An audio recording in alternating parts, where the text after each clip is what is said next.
के मुताबिक छत्तीसगढ़ में कांग्रेस को फिर से छप्पर फाड़ बहुमत मिलता हुआ दिखाई दे रहा है और बीजेपी बाजी पलटने में नाकाम हो गई सी लगती है।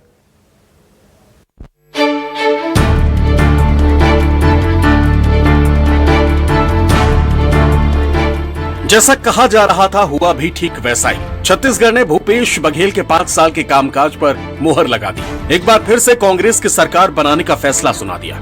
हालांकि चुनावी नतीजे तो 3 दिसंबर को ही आएंगे, लेकिन अनुमानों ने छत्तीसगढ़ में पंजे का परचम लहरा दिया। News 24 today's Chanakya state analysis के अनुसार 90 विधानसभा सीटों वाले छत्तीसगढ़ में कांग्रेस को 57 सीटें मिलती दिख रही हैं, तो वहीं बीजेपी 33 सीटों पर ही सिमट रही है।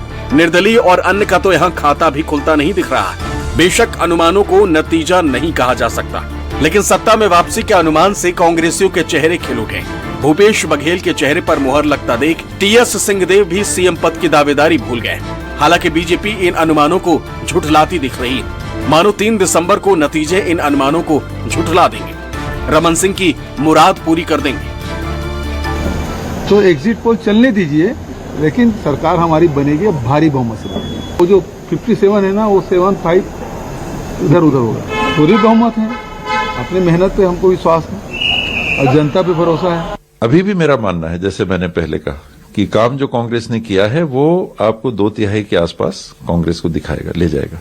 भारतीय जनता पार्टी आज तो एग्जिट पोल दिखा रहा है। 15 से हम 48 और 15 से 46 तक पहुंचने की कल्पना आज एग्जिट पोल के नतीजे में दिख रहा है, मगर इससे भी बेहतर नतीजे निकल के आएंगे और कहीं 48 और 46 में भारतीय जनता पार्टी रुकने वाली नहीं है। 52 से 55 सीट तक भारतीय जनता पार्टी जीत के आएगी। जो गैप दिखाया जा रहा है, वो चाहे सरगुजा का हो चाहे बस्तर का हो, उन सीटों को यदि एनालिसिस किया जाए तो उससे बड़ा स्पष्ट होता है कि भारतीय जनता पार्टी और ज़्यादा सीटों में जीतेगी और कहीं न कहीं 52 से 55 सीटों पर भारतीय जनता पार्टी बढ़त लेकर स्पष्ट बहुमत से छत्तीसगढ़ में सरकार बनाने जा रही है। हालांकि पिछले विधानसभा चुनाव के मुकाबले बीजेपी ने अपने वोट प्रतिशत में जरूर इजाफा किया, लेकिन वो कांग्रेस से फिर भी 5% नीचे ही रह गई लगती है।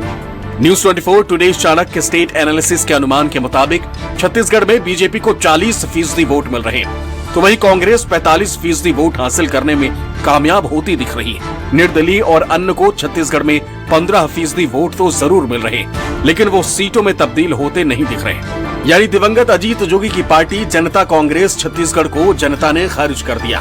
ठीक है, एग्जिट पोल सब पे अपने अपने तरीके हो सकते हैं, लेकिन भारतीय जनता पार्टी की सरकार अच्छे पूर्ण बहुमत के साथ बनेगी और उसके कारण है लोगों में बदलाव के प्रति जो पूरा आकर्षण था कि इस सरकार जो पिछले 5 सालों में प्रत्येक मोर्चे पे फेल रही है, उससे पूरा बदलने का मूड है लोगों। और आज जो एग्जिट पोल के नतीजे आ रहे हैं उसमें कांग्रेस की सरकार बनती नजर आ रही है और मुझे पूरी उम्मीद है कि जो एग्जैक्ट पोल होंगे, जो 3 तारीख को एग्जैक्ट पोल के नतीजे आएंगे, वो हमारे लिए इससे बहुत और ज्यादा संतुष्टिदायक होंगे। छत्तीसगढ़ में बीजेपी को शायद ही यह अनुमान रहा होगा कि पार्टी इस बार के विधानसभा चुनाव में बघेल के पंजे को पस्त कर देंगे, और अनुमानों में भी वैसा ही कुछ नजर आ रहा है। कांग्रेस ने भूपेश बघेल के चेहरे पर भरोसा किया